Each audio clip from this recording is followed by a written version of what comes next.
Hey friends, this is Crash Course Catholicism and I'm Caitlin West.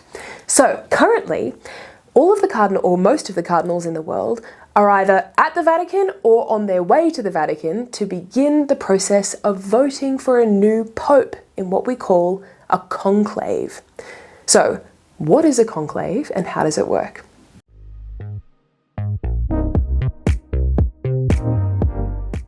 So after the death of the Pope, the cardinals have 15 to 20 days to begin the voting process. So they have to wait at least 15 days, and that's to allow enough time for cardinals who are coming from overseas to arrive in the Vatican. In the case of our current conclave, the date has been set for 16 days after the death of Pope Francis. Only cardinals who are under the age of 80 are allowed to vote in a conclave. The main reason for that is just to kind of release the older cardinals of any additional burden, because participating in a conclave involves flying sometimes halfway across the world and being present for sometimes many days of voting, and it can be a very arduous process. Having said that, the older cardinals are of course permitted to come to Rome if they would like to, and they may participate in the kind of preliminary discussions around the voting. So the first day of the conclave begins with a mass in the morning, and then in the afternoon the cardinals all solemnly process to the Sistine Chapel where the voting will occur. Now, why does the voting occur in the Sistine Chapel? Well, I really like the way that Pope John Paul II puts it. He says, in the Sistine Chapel, everything is conducive to an awareness of the presence of God, in whose sight each person will one day be judged.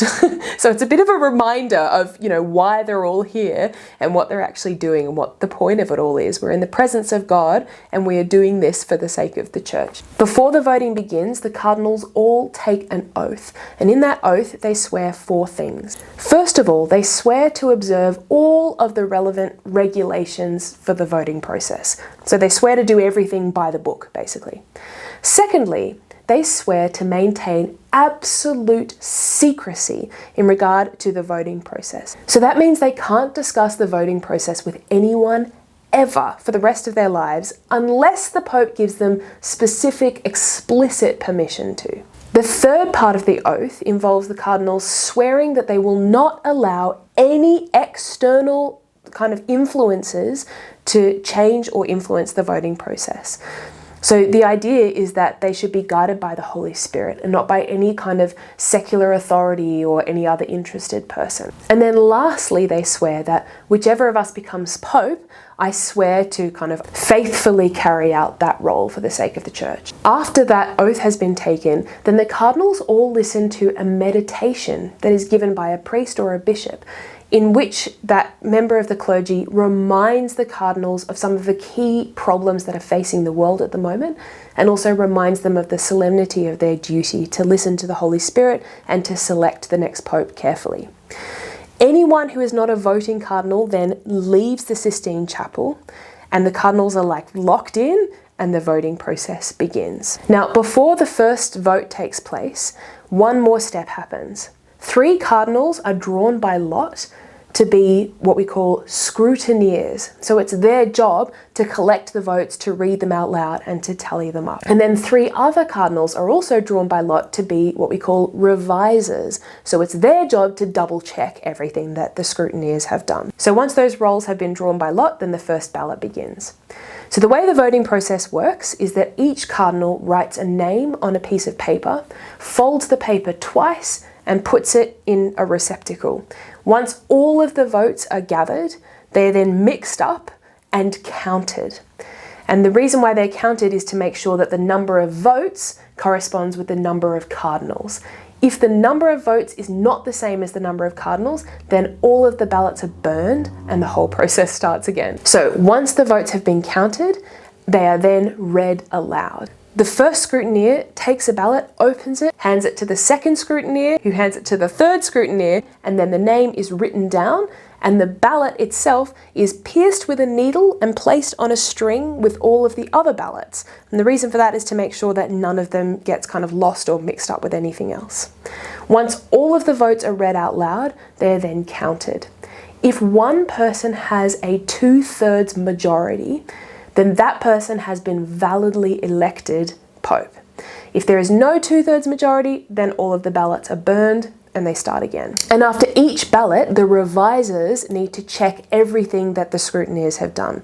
Even if no Pope has been elected, they still need to double check. Now, on the first day of the conclave, only one ballot is conducted.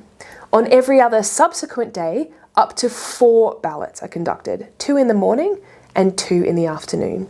And after each set of 2 ballots, if no Pope has been elected, then the ballots are burned in a fire that is mixed with straw so as to make the smoke black. So then black smoke comes out of the chimney at the Vatican, and that's how everyone else knows, okay, no Pope has been elected yet. If after 7 ballots or 3 days, no Pope has been elected, then the cardinals take a day off to pray and reflect and kind of discuss amongst themselves before resuming voting.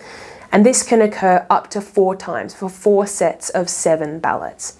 If after 4 sets of 7 ballots there is still no Pope, then in the next voting session, only the 2 names that got the highest votes in the last ballot will be voted on. But of those 2 people, they still need a 2/3 majority to be validly elected. And all of this is done to ensure that the process isn't drawn out, it doesn't take too long. Actually, fun fact, all the way back in the 13th century, there was a situation where the cardinals took so long to decide on a new pope that the papacy was vacant for 2 years and 9 months. And eventually, when a new pope was elected, he then decreed that from now on, the cardinals had 5 days to elect a pope. And if they couldn't find someone in 5 days, then they would have to live on bread and water until they could elect a pope. So these days, things are a little bit more relaxed, but there are still kind of these built-in incentives to make sure that it doesn't go on for too long. Having said that though, most of the time it does take multiple ballots to decide on a new pope.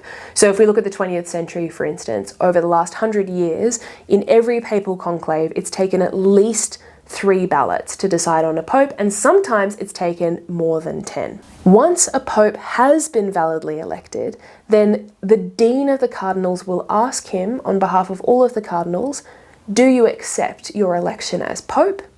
And if he says yes, then from that moment onwards, he is the pope. Okay, now as soon as the pope accepts his election, then special chemicals are mixed into the fire at the Vatican to turn the smoke white. So when everyone outside sees white smoke, that's how we know that there is a new pope. The pope is then immediately conducted into another room. He is dressed in the white papal garments. He's given a papal ring. A proclamation is made and he is brought out onto the balcony of St. Peter's Square to greet the people. So that's what the voting process for a pope looks like. Now, one thing that most people know about a conclave is that it is incredibly secretive. So we've already said that the cardinals make an oath that they will not talk to anyone about the process, the voting process. And in fact, once the conclave has begun, the cardinals are not permitted to communicate with anyone at all outside of Vatican City. They can't receive messages or phone calls. They can't even watch the TV or listen to the radio or read newspapers. In fact, even the people who are working in the Vatican, so like people who are in the housekeeping staff, for instance, they also have to swear an oath of absolute secrecy on pain of excommunication. Before the voting begins, the Sistine Chapel is checked thoroughly for any kind of bugs or technological devices that could record the proceedings, and none of the cardinals is permitted to bring in anything that could record sound or video, so that includes phones or any other kind of recording device. The cardinals are even encouraged to maintain that secrecy between each other. So not only do they have to fold their ballot paper twice so that it can't be read by anyone else, they are actually explicitly encouraged to write down their vote in a way that kind of disguises their handwriting. So even like the scrutineers can't tell who voted for whom. Now, this might seem kind of intense, like why is it so secretive? Well, there is actually a good reason for it. The whole point of the conclave is to allow the Holy Spirit to guide the cardinals, to help them to see who is the best person to lead the church. Now, when we say that the Holy Spirit should be guiding the voting process, that doesn't mean that the Holy Spirit like chooses the Pope. I really like the way that Pope Benedict XVI put it when someone once asked him if the Holy Spirit chooses the Pope. This is what he said. He said, I would say that the Spirit does not exactly take control of the affair, but rather, like a good educator, as it were, leaves us much space, much freedom, without entirely abandoning us. Thus, the Spirit's role should be understood in a much more elastic sense.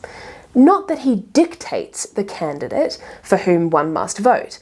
Probably the only assurance he offers is that the thing cannot be totally ruined. Okay, so obviously the Holy Spirit is going to be moving these cardinals, but also it kind of depends on how open the cardinals are to the Holy Spirit and how closely they are listening to him. So this is one thing that we can all do in the lead up to the conclave and during the conclave. We can all pray really hard that all of the cardinals are as open as possible to the Holy Spirit. So that's one thing we can all do. Let's all pray for the conclave and pray for our future Pope. Great. I'll talk to you later. Okay, bye.